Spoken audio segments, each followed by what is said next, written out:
This is for class 7th NCERT Geography chapter number 1 Environment. So class what is environment? Environment मतलब क्या है? आपके आसपास जो भी चीज़ें हैं वो उसी को हम एनवायरनमेंट कह रहे हैं।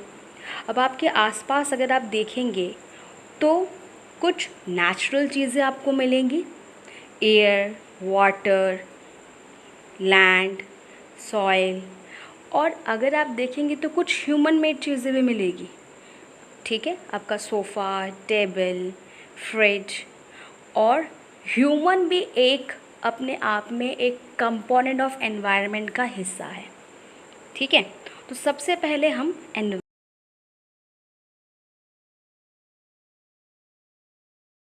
के बारे में समझते हैं।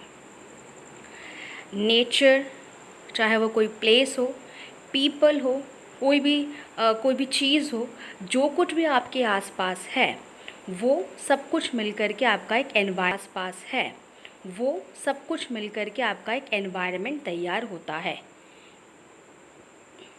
Components of environment, so we have natural, human made and human. Components of environment क्या क्या है? Natural, human made, human. तो नेचुरल में आ जाता है air, water, land, living things, जिनको किसी ने नहीं बनाया, जो ऑलरेडी अर्थ में प्रेजेंट था नेचुरली, इसीलिए उसको नेचुरल नाम दिया गया है। Very easy. Human made like buildings, park, bridges, ये सब कुछ किसने बनाया है, इसीलिए इसका नाम ह्यूमन मेड है, क्योंकि उसको ह्यूमन ने बनाया है। It is also very simple. अब human itself is a part of component of environment. Individual, family, community, religion, ये सब कुछ मिलके क्या बन रहा है? ह्यूमन। ह्यूमन के सेक्शन में ये सारी चीज़ें आ रहा है कि ये भी एनवायरनमेंट का एक कंपोनेंट है। नेचुरल एनवायरनमेंट के बारे में हम, ये एक डेफिनेशन है, इसको आप याद कर सकते हैं। Land, water, air, plant and animal comprises the natural environment. तो नेचुरल एनवायरनमेंट किससे बन रहा है? Land, water, air, plant, animal, इन सभी चीज़ों को कंप्राइज करके बन रहा है नेचुरल एनवायरनमेंट। अब देखिए, बहुत ही इजी ट्रिक है। L for land and L for lithosphere, A for air and A for atmosphere. अच्छा, अब आप कहेंगे कि मैम हाइड्रोजन है, तो अगर हम साइंटिफिक टर्म में अगर वाटर को यूज़ करते हैं, वाटर, ठीक है, तो यहाँ पर देखिए हम H2O कहते हैं, तो हाइड्रोस्फीयर, H से हाइड्रोस्फीयर आ गया। एंड फाइनली, ठीक है, फाइनली हमें एक बायोस्फीयर का एक कॉन्सेप्ट, हमें यहाँ नया कॉन्सेप्ट देखने को मिलेगा। L for land, L for lithosphere, A for air, A for atmosphere. Hydrosphere का मतलब होता है वाटर, एंड बायोस्फीयर का मतलब होता है जो भी लिविंग बींग्स है, ऑर्गेनिजम्स जो भी है, are the 4 domains of the natural environment. ठीक है, नेचुरल एनवायरनमेंट के ये 4 डोमेन्स आपको देखने को मिलेगा। Land, water, air, plant and animal. After natural environment, here is a diagram of showing the atmosphere यानी कि हवा, बायोस्फीयर यानी कि एनिमल, प्लांट, जिनमें जान है, उस चीज़ को कंसिस्ट कर रहा है बायोस्फीयर। लिथोस्फीयर यानी कि लैंड, एंड हाइड्रोस्फीयर यानी कि वाटर बॉडीज़। ओके, नाउ अब हम एक एक करके डेफिनेशंस करेंगे। क्लास, ये डेफिनेशंस बहुत इंपॉर्टेंट है, इनको आप याद कर लीजिएगा। ठीक है, 1 मार्क या 2 मार्क्स में ऐसे डेफिनेशंस आ सकते हैं पेपर में। तो lithosphere is the solid crust और the hard top layer of the earth. Earth का जो ऊपरी टॉप लेयर है, ऊपरी जो हार्ड सरफेस है, जो लैंडफॉर्म में है, चाहे वो माउंटेन हो, प्लेट्यू हो, प्लेन हो, वैली हो, उसी को हम लिथोस्फीयर कह रहे हैं। L for land, L for lithosphere, तो ये आपके दिमाग में कंफ्यूज नहीं होना है, L for land and L for lithosphere. Lithosphere is a solid crust और the hard top layer of the earth. Earth का जो ऊपरी लेयर है, टॉप लेयर है, ठीक है, जो सॉलिड क्रस्ट है, उसी को हम क्या कह रहे हैं, लिथोस्फीयर। लिथोस्फीयर में जैसे कि हम एग्जाम्पल के तौर पे माउंटेन हो गया, प्लेटू हो गया, प्लेन हो गया। अगर कोई आपको पूछे कि माउंटेन जो है वो किसके कैटेगरी में आता है, तो लिथोस्फीयर के।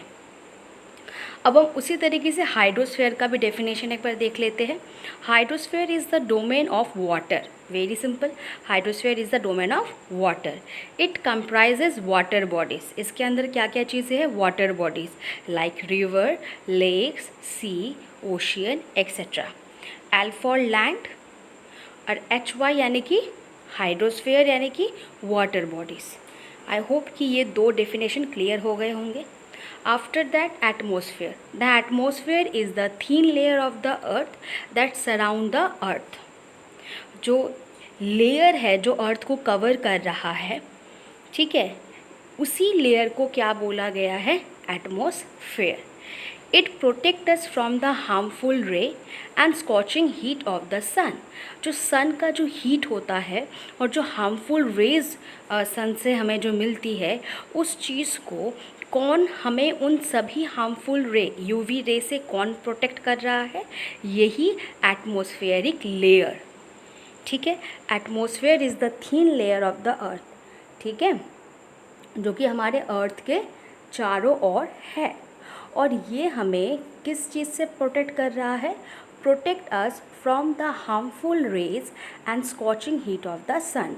अगर ये एटमॉस्फेयर नहीं होता तो फिर हम जिंदा जो है वो जल जाते, क्योंकि इसका पूरा जो हीट ट्रैप कर रहा है ये एटमॉस्फेयर ही है। बहुत ही इम्पॉर्टेंट है, एटमॉस्फेयर को आपको ये डेफिनेशन याद कर लेना है, ठीक है। अब फोर्थ है बायोस्फीयर, जो मैंने आपको कहा कि एक नया टर्म है हमारे लिए। बायोस्फीयर एक नैरो जोन है, ठीक है, जहाँ पे लाइफ पॉसिबल है। अब लाइफ पॉसिबल क्यों है, इसका मतलब है कि वहाँ पे लैंड, वाटर, एयर, इन सभी का जहाँ पे इंटरेक्शन होगा।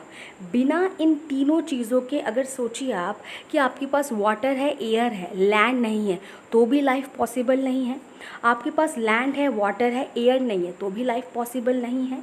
अगर आपके पास किसी भी एक, इन तीनों में से किसी भी एक चीज़ की कमी हो जाती है तो लाइफ पॉसिबल नहीं है। तो बायोस्फीयर एक वैसा नैरो जोन है जहाँ पर लैंड, वाटर एंड एयर का होना बहुत ही ज़्यादा ज़रूरी है।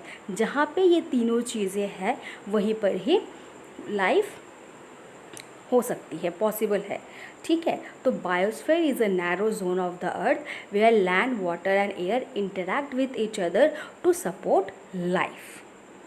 After that we have ecosystem, the relation between the living organism as well as the relation between the organism and their surroundings from the ecosystem, ठीक है। There could be an ecosystem, a large rain forest, grassland, desert, mountain, lake, river, ocean and even a small pond. तो ecosystem का definition क्या हो जाएगा, the relation between the living organism, ठीक है, the relation between the living organism as well as the relation between the organism and their surrounding. Living organism के बीच में जो रिलेशन है एज वेल एज हमारे एनवायरनमेंट के साथ, हमारे आसपास सराउंडिंग के साथ जो हमारा रिलेशन है, उसी चीज़ को हम क्या कह रहे हैं, इकोसिस्टम। इकोसिस्टम का यहाँ पे देखिए एक रेन फॉरेस्ट हो सकता है, grassland, desert, mountain, lake, river, ocean, एक छोटे से पॉन्ड में भी इकोसिस्टम आपको मिल सकता है, जहाँ पर भी रिलेशन होगा, relation between the living organism as well as the relation between the organism and their surrounding. वही क्या बना रहा है, फॉर्म द इकोसिस्टम। अब हम आ जाते हैं ह्यूमन एनवायरनमेंट में, ये हमारे पास लास्ट टॉपिक है, ठीक है, इस चैप्टर का लास्ट टॉपिक है। बहुत ही छोटा सा है ये चैप्टर और बहुत ही ईजी समझने में है, ह्यूमन एनवायरनमेंट। क्योंकि हमने देखा कंपोनेंट्स ऑफ एनवायरनमेंट में क्या क्या था, natural, human made and human, है ना। तो ह्यूमन एनवायरनमेंट तो यहाँ पे आना बनता ही है। Human being interact with the environment and modify it according to their needs. Human being एक पहले ऐसे लिविंग ऑर्गेनिज्म थे जिन्होंने कि एनवायरनमेंट के साथ इंटरैक्ट किया और एनवायरनमेंट को अपने हिसाब से मॉडिफाई किया, अपने ज़रूरत के हिसाब से उन्होंने चेंज किया, ठीक है। और दूसरे किसी एनिमल ने ऐसा नहीं किया, या प्लांट किंगडम में कोई आकर के ऐसा नहीं किया। एनिमल किंगडम से ही ह्यूमन को लिया जाता है, ठीक है। पर क्योंकि यहाँ पे टर्म है ह्यूमन बीइंग, तो मैंने इसको ह्यूमन बीइंग की तरह बताया कि ह्यूमन बीइंग ने जो है एनवायरनमेंट को एनवायरनमेंट के साथ इंटरैक्ट किया और उसको अपने ज़रूरत के हिसाब से उसको मॉडिफाई किया, ठीक है। Early humans adopt themselves to their natural surroundings. जो पहले के जो इंसान थे उन्होंने क्या किया, अपने आप को अपने नेचुरल सराउंडिंग्स के अकॉर्डिंग जो है ढाला, ठीक है। उन्होंने नेचर को अडॉप्ट किया, जैसे कि एनिमल्स भी करते हैं। एडेप्टेशन का एक साइंस का चैप्टर भी है, not a new concept for you all. With time human learn to grow new things, domestication animals and lead to settled life। Time के साथ साथ ह्यूमन ने जो है बहुत सारी नई नई चीज़ें ग्रो करना शुरू किया, एनिमल्स को डोमेस्टिकेट करना शुरू किया, धीरे धीरे एग्रीकल्चर हुआ। क्योंकि मैंने यहाँ पे एग्रीकल्चर क्यों बोला, ये सेटल लाइफ एग्रीकल्चर से ही शुरू हुई थी। फोर्थ पॉइंट है इंडस्ट्रियल रिवॉल्यूशन, ठीक है। Transportation and information revolution and information made communication easier and speedy across the world. धीरे धीरे फिर इंडस्ट्रियल रिवॉल्यूशन के साथ साथ एक मेजर चेंजेस हमारे सोसाइटी में आई। इंडस्ट्रियल रिवॉल्यूशन यानी कि ट्रांसपोर्टेशन, इंफॉर्मेशन, ठीक है, इंफॉर्मेशन का एक्सचेंज होना, ट्रांसपोर्टेशन होना। क्योंकि इंडस्ट्री में कोई भी चीज़ अगर बन रही है तो वो मार्केट तक ज़रूर पहुंचेगी। तो मार्केट तक पहुंचने के लिए किस चीज़ की ज़रूरत होगी, ट्रांसपोर्टेशन की ज़रूरत होगी, ओके। इस तरीके से ह्यूमन बीइंग ने नेचर के साथ इंटरैक्ट किया और उसको अपने नीड्स के हिसाब से उसको मॉडिफाई किया।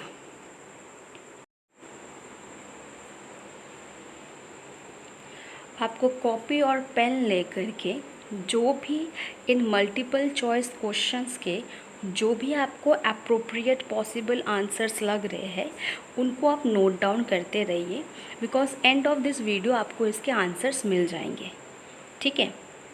तो क्वेश्चन है, what do plant and animal kingdom make together. Plant और एनिमल किंगडम एक साथ मिलके क्या बना रहे हैं, ठीक है। सेकेंड क्वेश्चन है, on dash year every year world environment day is celebrated. कौन से दिन मनाया जाता है। Abiotic component of environment is, इनमें से कौन सा ऑप्शन सही ऑप्शन होगा। Fourth question, who interact with the environment and modify it according to their needs. I think ये आपको बिना ऑप्शन के भी आप पता कर ही लेंगे। फोर्थ है, dash is the solid crust और the hard top layer of the earth. I think ये भी बहुत ईजी है। अब ये जो मैंने वेरी शॉर्ट टाइप आपको आंसर्स दिए हैं, this is your homework class, yes it is your homework. और ये 3 जो क्वेश्चंस मैंने दिए हैं ये आपको खुद ब खुद सॉल्व करना है। चाहे आप इस वीडियो को दोबारा शुरू से देखिए, इन क्या कहते हैं, ये जो 3 क्वेश्चंस है, ये 3 क्वेश्चंस के आंसर आपको मिल जाएंगे। ये जो मैंने आपको फर्स्ट के जो 5 MCQ दिए थे उसके आंसर ये है, ठीक है। चेक कर लीजिए कि आपके कितने आंसर सही है और कितने रॉन्ग हैं।